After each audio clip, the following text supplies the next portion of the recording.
This is not in the city of Prospect, so we shouldn't only look at the city of Prospect, we should look at the surrounding areas, the Jacob School neighborhood and other areas around it that are diverse, that offer single-family housing, but they also offer affordable single-family housing and rental options. So again, not just the city of Prospect.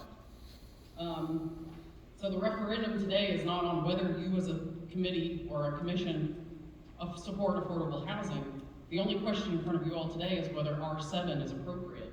And that's the densest area in all of Prospect, except for about 5% or 10% of the area. There's one area that is R7.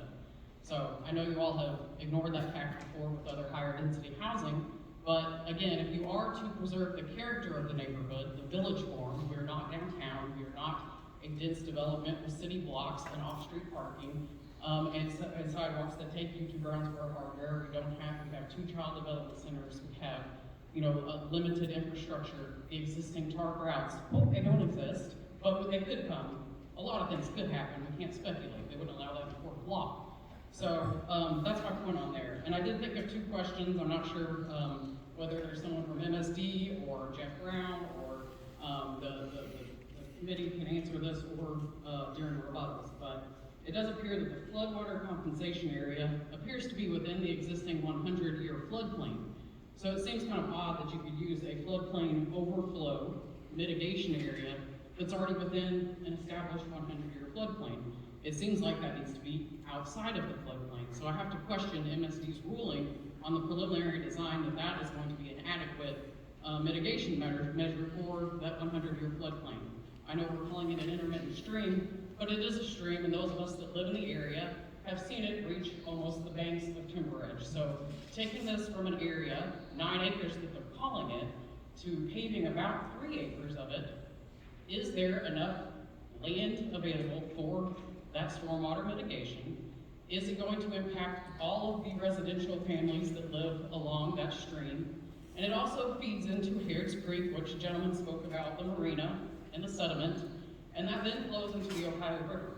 So I would assume at some point the Corps of Engineers will be looking into this as well, knowing that it does impact the waters of the U.S., that MSD needs to relook at their proposal considering, and again, correct me if I'm wrong, but it seems like if your stormwater mitigation is within an existing 100-year floodplain, that's not exactly mitigating the problems, especially downstream.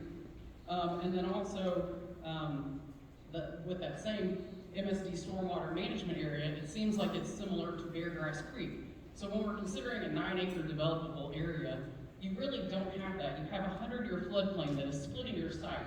So it seems, again, you all are the experts, or at least I know Julia is, and the rest of you may have a background in it, that you can claim, you're claiming 9 acres, but really a portion of that is undevelopable, never able to be developable because it is a 100-year floodplain. But you're using that total 9 acres to calculate your dwelling unit totals.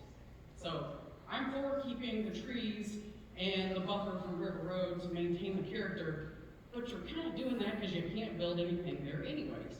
So I kind of question their ability to use that calculation and the amount of dwelling densities they can put on the lot. Again, I think others have said it, R5 and R6 might be more appropriate in this area, might not have any opposition, but that's not what LDG is asking for, mainly because they're probably looking for tax credits from the federal government to make their profits.